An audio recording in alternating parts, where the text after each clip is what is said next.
What is going on, guys? Thank you so much for joining me today. Episode 278 of the Michael Lab Show. I hope you guys are having a great week. I apologize for the late update or late upload.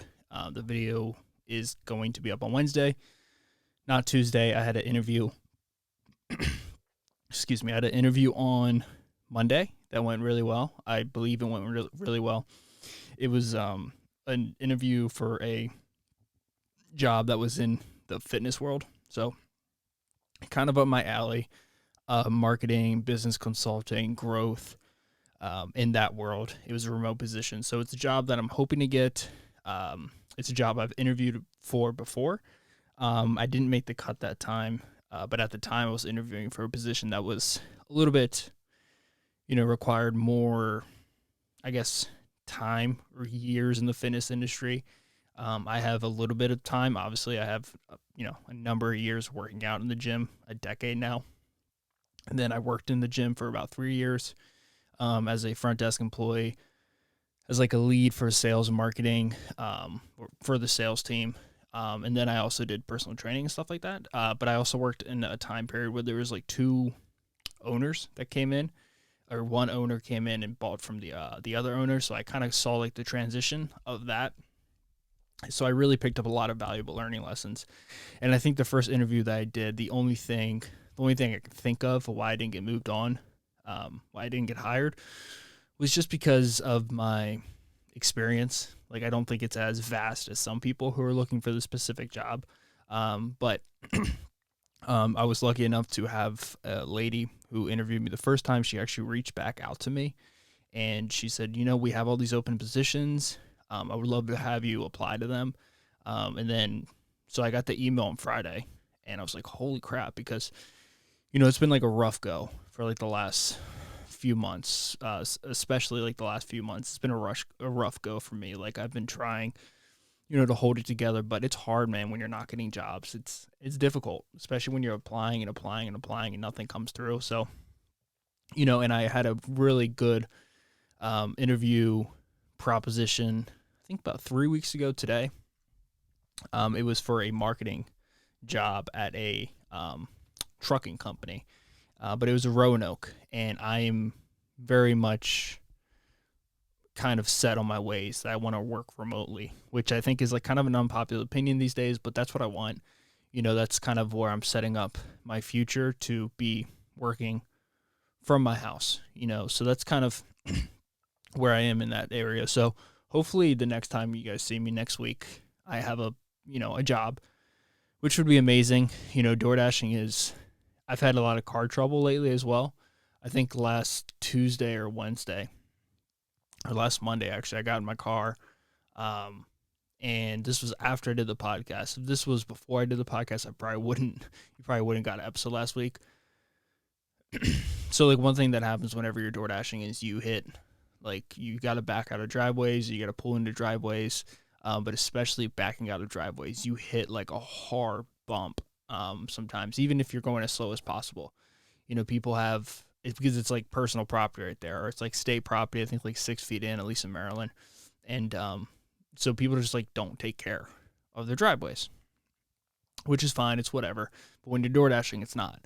And there is a very eerie feeling when you're sitting in your car and you're realizing these 4 wheels are the end all be all of my income. So I think that was kind of a real moment because my car started making a noise, and I panicked. I freaked out. I got a full-on panic attack, and I don't know what it is for like a lot of people out there, but my panic attacks are not fun. Like, they're very difficult for me to recover from, and they're also very difficult for me to lead up to. And they're usually, there's a level of self-harm pretty much every single time. I don't know.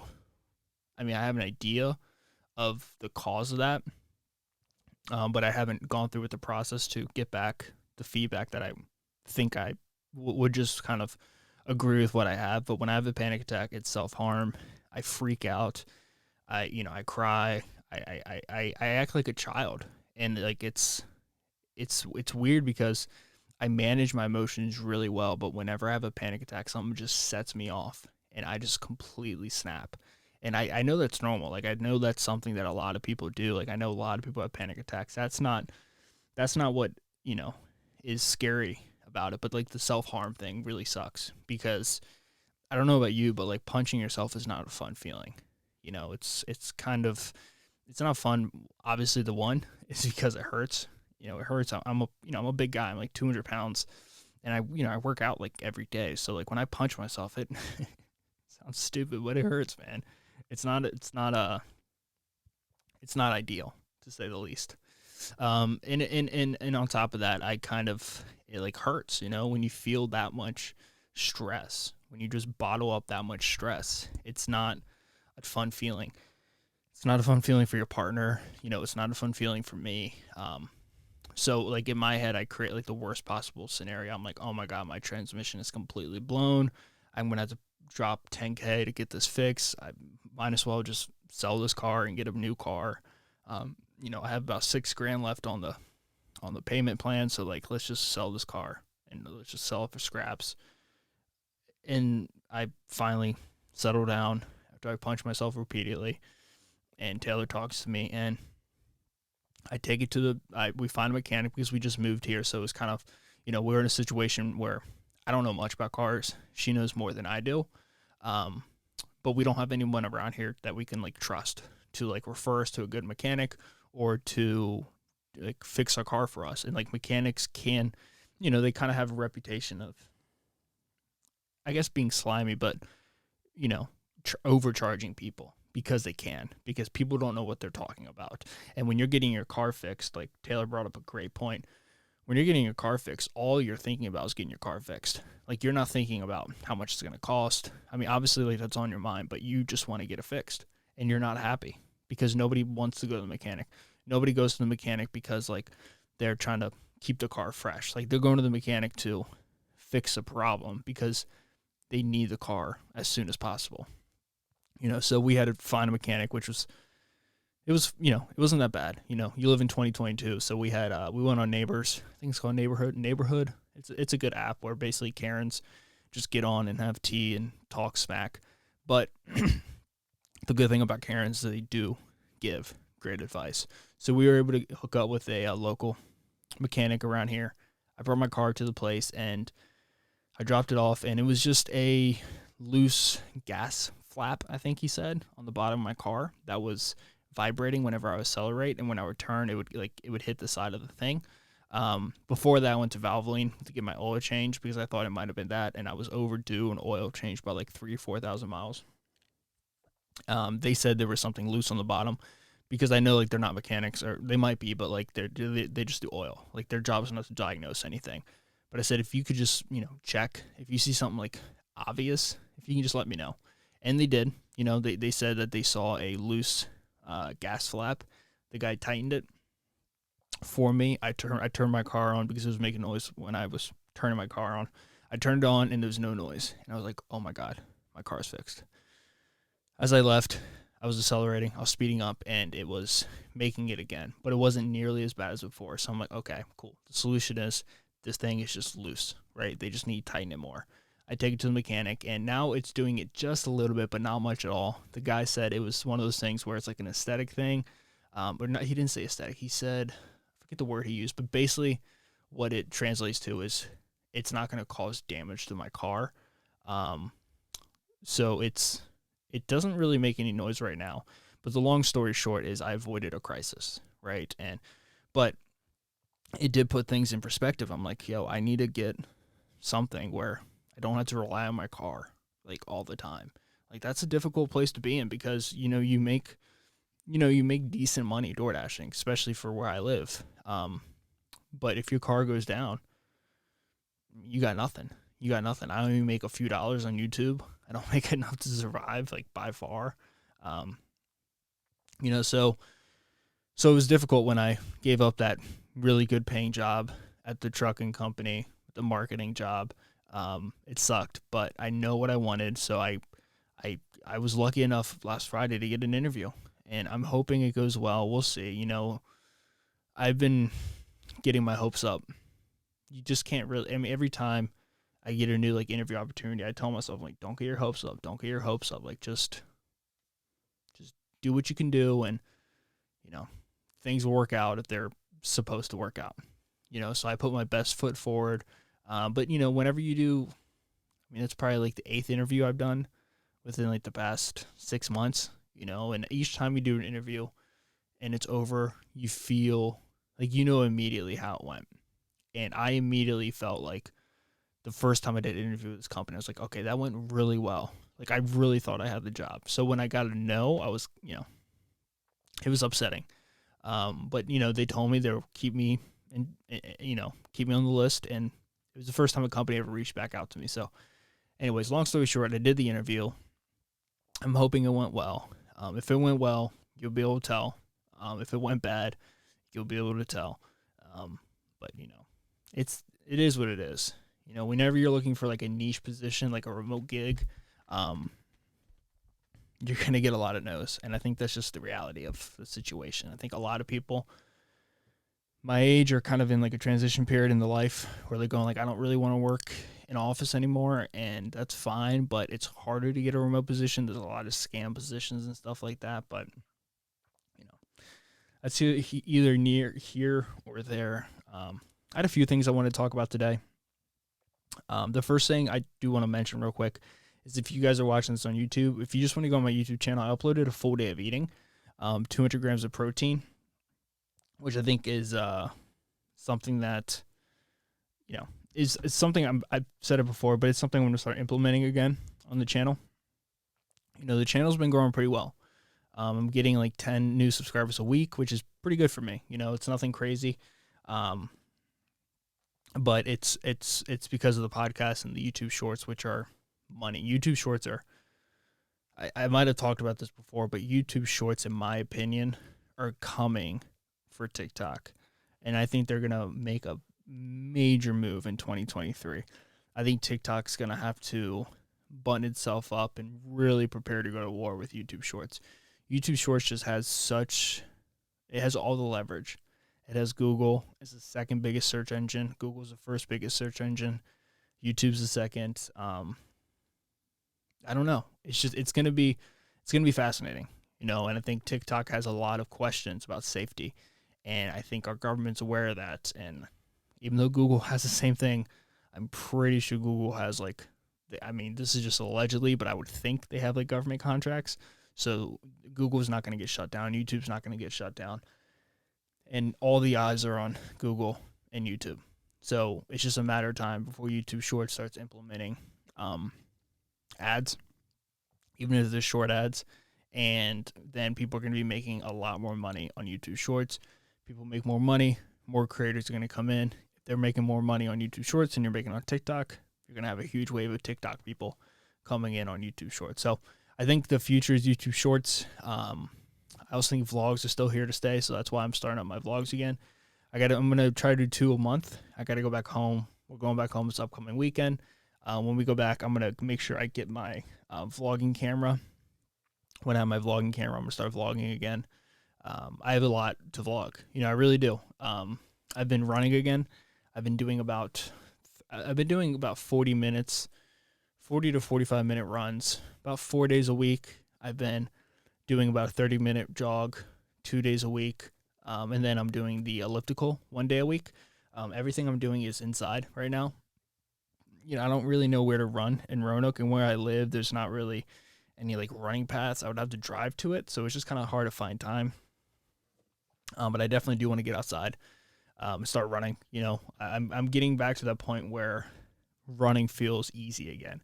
Running feels fun, and that's when I think back to like some of the calmest moments of my life, or like the days where I felt the best, it was when I was running, and I think it was when I was running 3, 4, 5, 6, 7, 10 miles a day, half marathons a day.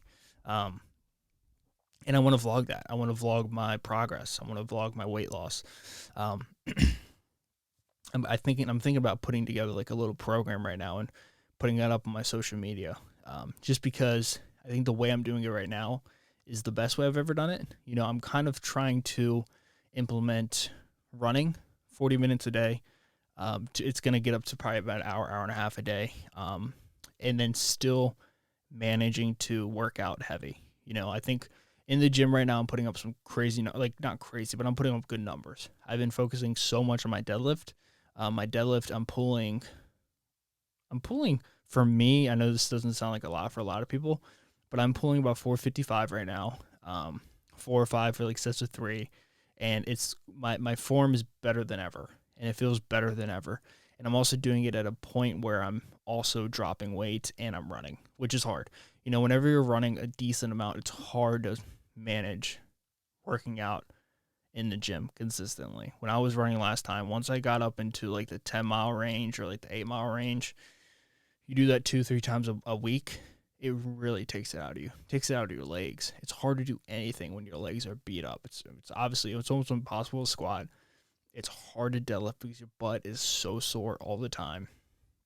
Your lower back is sore. Your feet are sore, and it's hard to bench. It's really hard to bench.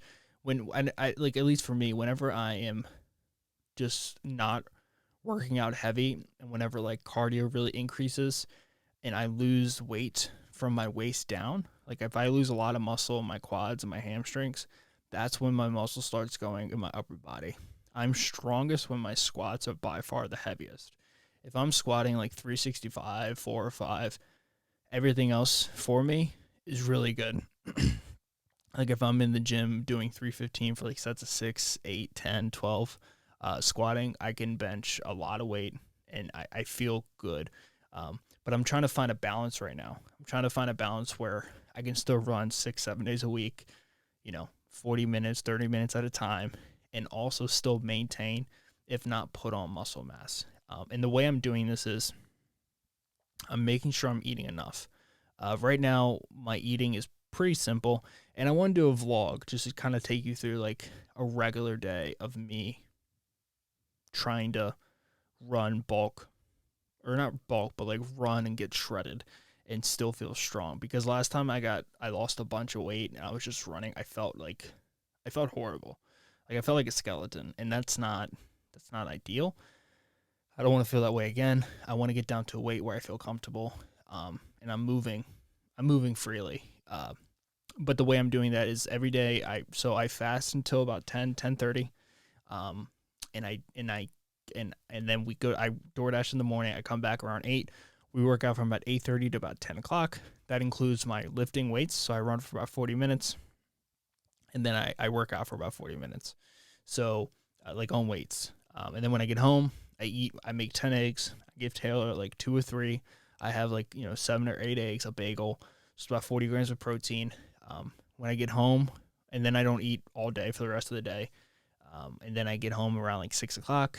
I eat around 6:30, and then I have my second meal of the day. So I'm eating about twice a day.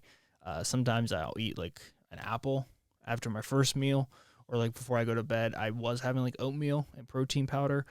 So I'm consuming probably not enough protein. I'm probably consuming about 150 to 200 grams a day. And then my calories, I haven't tracked in so long, but I would say it's between 22 to 2,700. So I'm just trying to stay consistent with that, keep on eating, keep on working out, keep on running, and just seeing where it gets me. I'm enjoying the process. This is like the best I have felt since I moved here. To be perfectly honest, ever since we moved here, I've been like struggling a lot with my weight, because I've always been stressed. And I don't think that's like the reality of living on your own. I don't believe that. I think that's just the reality of the situation that I'm currently in. I think once I have a steady paycheck and steady income, and we upgrade probably to a bigger apartment or even rent out a house, things will get easier for both of us, especially for me. I know I'm a little neurotic when I don't have like a schedule and when I don't have like a consistent paycheck coming in. So that's that. Sorry, I'm like shortness of breath right now. Let me take a drink. I want to speak a little bit on the Kanye thing that's been going on. Just kind of give my opinion on it.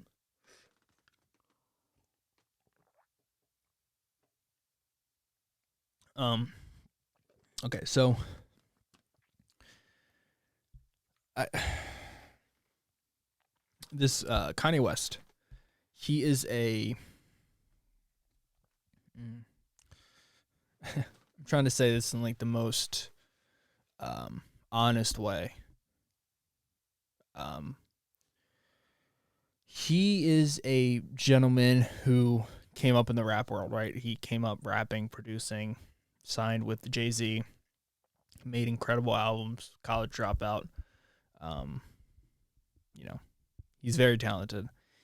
But he's always been somebody who I think is kind of known as not having what would you call it?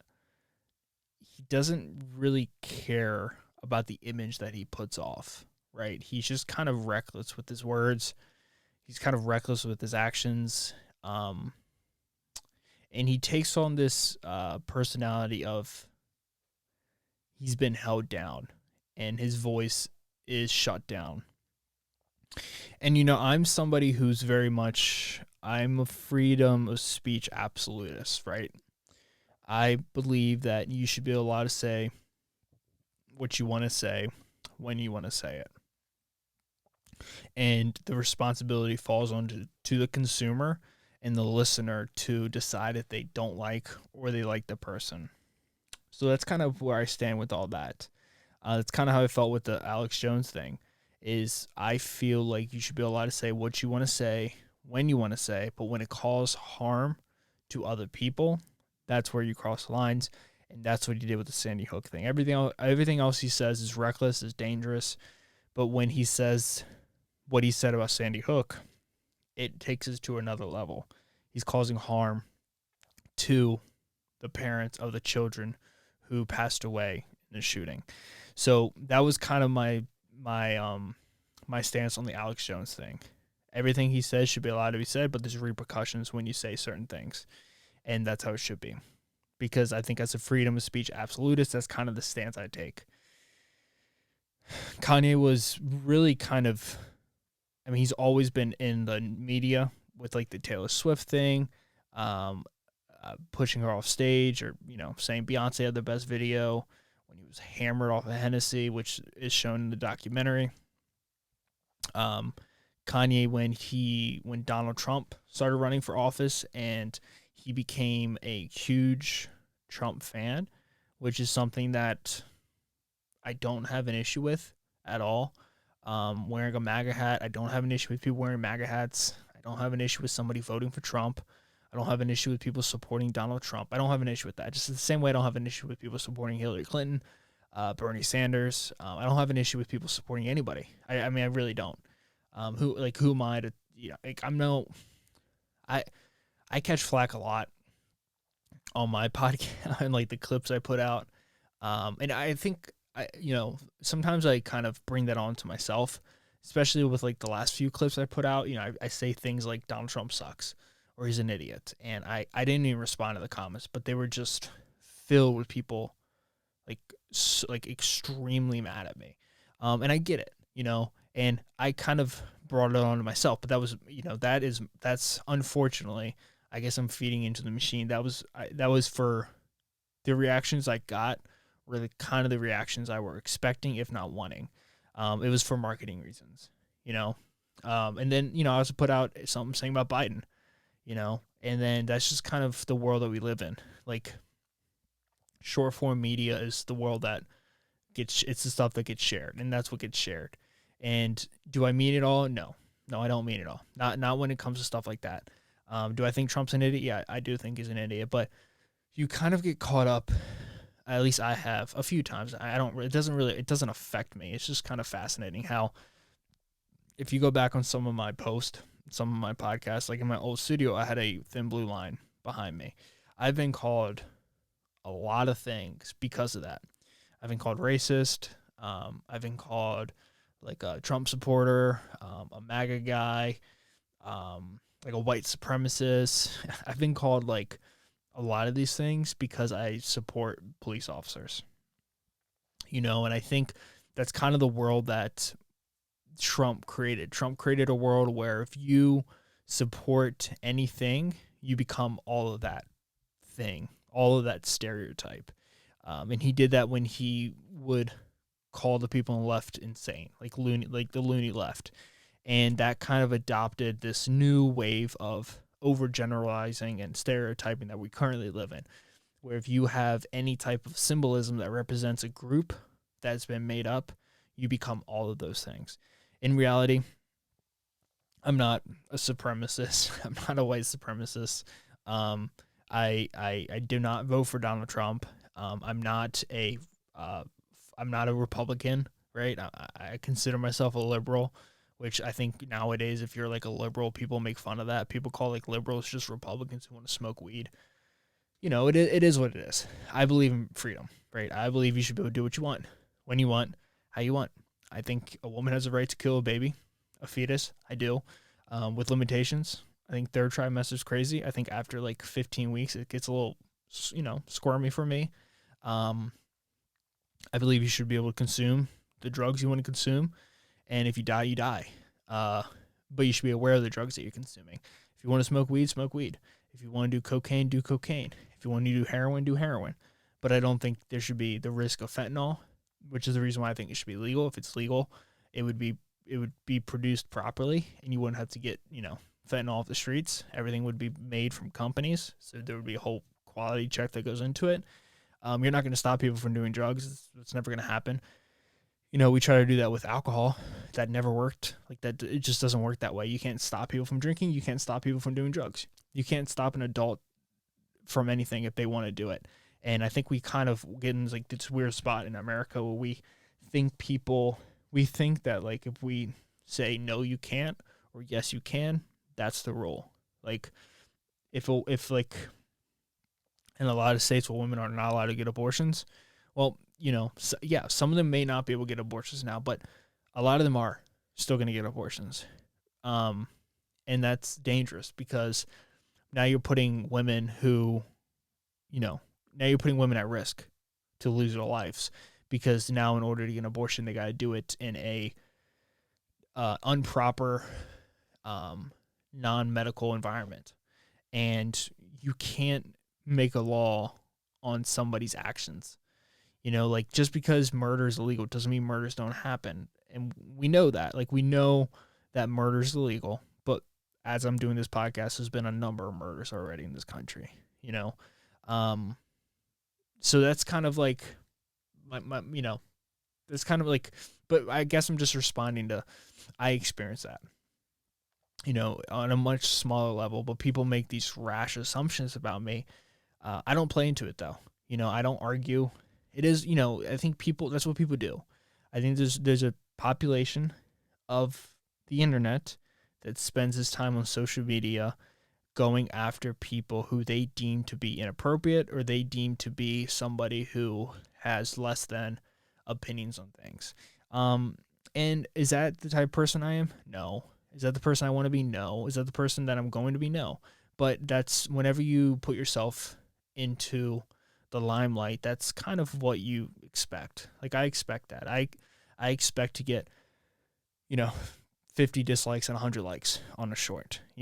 I heard someone once say that to become president, all you need to do is win 51% of the vote.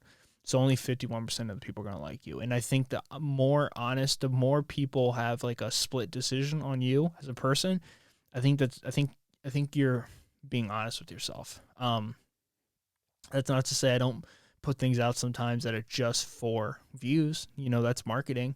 That's what branding is. That's what marketing is. That's like what companies do. They blemish themselves. They do things that they know are going to make it into the media. And that's kind of, I guess you can call that like the sneaky side of social media marketing. But to me, that's just, as somebody who went to school for that, that's just kind of the world that I exist in. And some of the clips I put up are just reviews. Some of them are me being very honest, and both of them do well. I do think that the ones where I'm just being honest and being transparent do better, and I think there's something to be said for that. But the Kanye thing, he had a history of just being, he has this tendency to not be liked by his group, like he has a tendency in the past like 5 years to be not liked by like the African American population. And I think it's because he has gone against BLM. He has spoken in favorable words in support of Donald J. Trump. And it seems like the person that he used to be is not the person who he is anymore. And I think there's something to be said for that, because I think that's okay. Like, I think if you're not the person who you used to be, if you're the same person that you used to be, I think that's something you need to worry about more than if you're somebody who's changed with time. Changing with time's good. I'm not the person I was 2 years ago. I'm not the person I was 6 months ago, and there is a real value in that. As long as the people around you are still keeping you in check, and as long as the people around you still care for you and love you, and there's still support for you. If that stuff starts fading, it's time for you to start looking at yourself in the mirror. And to be perfectly honest with you, I haven't had an issue with Kanye West at all, you know, until recently, until he started going on like this. It's everything in the world is controlled by like the Jewish media. And when he started going on that, that's when I kind of went like, oh, that's dangerous. Because if you know history, and I know this is something that gets repeated a lot, it's kind of a talking point, but it's a real issue.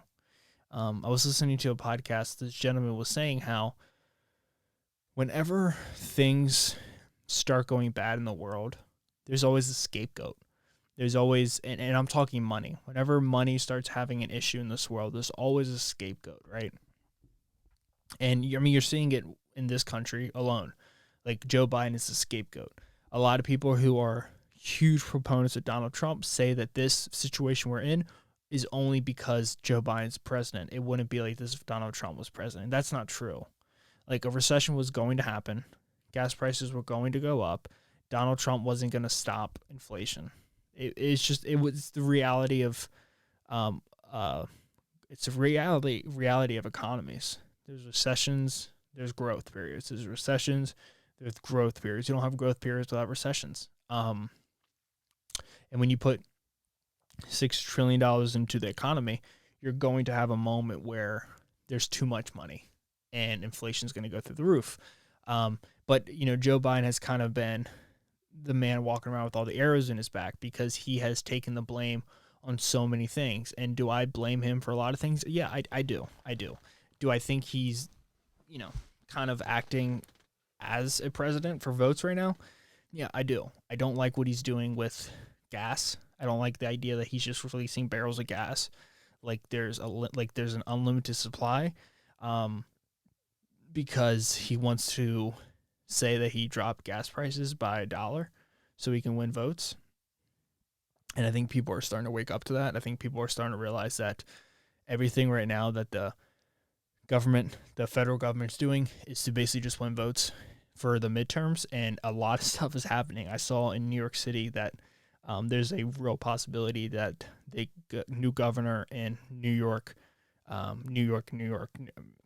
state, flips Republican. I think there's a lot of layers to be pulled back from that. I think people need to really understand that there is priorities and there's things in this world that people need, and then there's luxuries. And when people's needs are becoming way too expensive, it doesn't matter if Jesus or Allah was in the office. They won't be liked. If somebody who was able to afford, gas, a 1 week vacation, rent, or their mortgage, or the car payments, and still be able to buy like birthday gifts and Christmas gifts for 5 years in a row, and then this year they're looking at their bank account and they're like, we got to cut out our trip to Florida. Or, hey, man, like, you're not going to be getting as many gifts. Like, Santa's not going to be coming in hot this year. Santa's going to be coming up a little short. People look at the top and they go, like, it's that person. And I saw a poll that came out on CNN where, like, the overwhelming majority of America, the biggest issue they're worried about is rent, food prices, and abortion is not even, like, I think like 12% of the country considers that to be, like, a top priority. The biggest concern we have, 12%. And that 12% is probably people who have a lot of money. Because at the end of the day, I don't care if Republicans in office or Democrats in office or Jesus is in office. When people can't afford things, and money insecurity starts increasing, it becomes an issue. It becomes an issue, and I think you're experiencing that right now. And in order to win votes, Joe Biden trying to do everything he possibly can, and whether that's release barrels, millions and millions of barrels of gas out of a supply that it's a limited supply, knowing that if like knowing that there's just going to be a temporary fix on the gas prices, it doesn't matter if it wins you votes.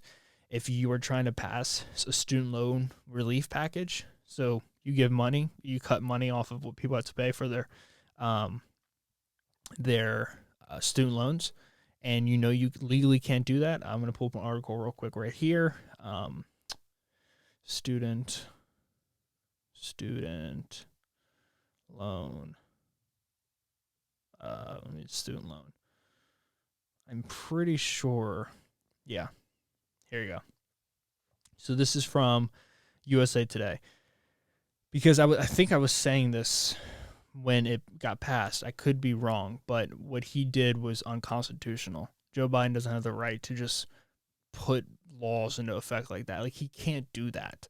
But it's not about that. It's about putting it into the media, and it's about making people feel like something changed when nothing changed. Here you go. The Biden administration on Monday rebuked a group of 6 states hoping to undo its plans to forgive student loan debt of millions of Americans. So the idea is that these people, now you're saying that these states don't want you to get money forgiven. And that's not the reality. The reality is there's laws and there's a process that you have to go through if you want to pass things in Congress.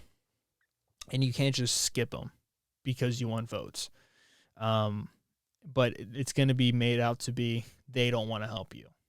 And I do want to help you. And look, I passed it. But in the reality is that you can say things, but it doesn't work out that way. And you can also pull up, like, the Wharton School of Business said this was a horrible idea and actually makes it worse for people in the future. It's the latest salvo in ongoing legal bickering between conservative groups trying to derail the debt relief plan and the administration's hopes of erasing millions of borrowers' debt, in keeping with the campaign promise before the year's end. It's all to win votes. Everything's just to win votes. The federal government said the states had failed to prove they would be injured by the administration's debt relief initiative. It also said any limitation the court handed down should be restricted to the state bringing the challenge, where about 2.8 million people are eligible for debt forgiveness. The 6 conservative states, Arkansas, Iowa, Kansas, Missouri, Nebraska, and South Carolina, have argued the president acted beyond his authority and alleged they could be hurt financially by the mass forgiveness student loan debt, which he has. In my opinion, he has. He went completely out of step. The plaintiffs will suffer no irreparable injury from the provision of much-needed relief to millions of Americans, but the public interest would be greatly harmed by its denial, the Biden administration said. In the court filing, if the court disagrees, any injunction should be narrowly tailored by the plaintiffs to the plaintiff states. A federal judge in Missouri had dismissed the state's case over a lack of standing, but the group then turned to the United States Court of Appeals for the 8th Court. The court granted them a stay, and it's unclear how long it would last. The White House filed a response on that Tuesday. Yeah. So that's just kind of, the reality is that there is things happening right now in the government to just win votes. And if it's legal, if it's not legal, it doesn't matter. But back to the Kanye thing. He basically went on record and said, I guess what I was trying to say is whenever there's recessions, it seems like in the history, at least for like the 21st century and the 20th century, Jewish groups, Jewish people are blamed a lot of the times. And that was kind of the rhetoric that you got, after the crash, after the Wall Street crash. And then that's kind of the rhetoric you got going into the war, World War II, where people made the Jewish people to be like the scapegoats. And it led to a dehumanizing effect of the Jewish people. And because of that dehumanizing effect of the Jewish people, people feel like they can do what they want with the Jewish people because they're no longer take on a human personality, because they're the cause of your pain and suffering. and that leads to things like the Holocaust. And that is the narrative, and the words that Kanye is using is giving off that same effect. And that's where I was like, this guy needs to, I don't know if he needs to shut up, because I don't think people should shut up, but he needs to apologize. He needs to say sorry, because what he's doing is causing harm to a lot of people. And he's hurting a lot of people, and he's scaring a lot of people. And the issue is not just what he's saying, but it's the people that are hearing it. There's people out there who are anti-Semitic. There's people out there who think that certain races should be banned from the face of the earth. There's people out there who think certain religions should be banned from the face of the earth. And these people, all they need is a little gas in their engine. And when you have a guy like Kanye West who are saying things that certain groups of the population agree with, it adds fuel to the fire, and it's not good. And he went on Lex Fridman's podcast, which I love Lex. I've been listening to Lex for like the past 5 or 6 years, back when it was the Artificial Intelligence podcast. And Lex is a brilliant man. He's an intelligent man. He's new jiu-jitsu. He's an MIT professor, adjunct professor. He's a robot guy. He makes robots. He lives with robots. He has incredible conversations. And he had Kanye West on his podcast. And it was one of those podcasts, there's a few of them like that, where you watch and you just kind of jaw drop the whole time. And that's how I was. And I was proud of Lex. Lex Fridman pushed back against what Kanye was saying, because Kanye was being reckless with his words. It was hard to watch. And I am not somebody who condemns people for words, but it was hard to watch. It was uncomfortable at times, because he just kept on saying the Jews this, the Jews that. It's because the Jews. It's like, Kanye, bro. Like, it's not. You can't say that. That's so dangerous. His words are so dangerous when you dehumanize and you blame an entire group of people for everything. And you're doing it at a time where people are looking for a scapegoat. People are looking for a scapegoat. People are looking for a scapegoat for the prices of gas, for for the price of rent, for the war in Ukraine. And like, that's, you're providing them with that. And for Lex Fridman to sit there, and he's a Jewish man. His parents are from the Ukraine, or from Russia, but he has family in the Ukraine. Like, and there's a lot of, anti-Semitic tension going on in the Ukraine right now with Russia, and obviously the war with Ukraine. And there was moments in there where he fought back, and it was amazing to see, because as you watch Kanye, you realize this is a man who has nobody in his life to tell him to shut up and stop talking and like apologize. Nobody's doing that. He doesn't listen to anybody. Like, he doesn't listen to anybody. And to see, I highly recommend it. But to see somebody go in there and be like, hey man, what you're saying is upsetting, and what you're saying is dangerous, and you have a voice that's powerful, and people hear, millions and millions and millions of people hear you. They look up to you. And yeah, you're a genius, and yeah, you make great music, but when you say things, and when you take a group of people, and even though you have hatred towards a few people, and they happen to be Jewish, but when you take them and you say it's all the Jews, you're causing serious damage to the world. And I don't know. Towards the end I listened to the whole thing. Towards the end of it, it seemed like he was apologizing, but he's such a narcissist. He can't apologize completely. He has to still blame somebody for something. It was hard to watch. But I give props to Lex for doing it. Nobody else would have done it. The Drink Champs, they tried to do it, but they took down the podcast. They let him just go on like this tear.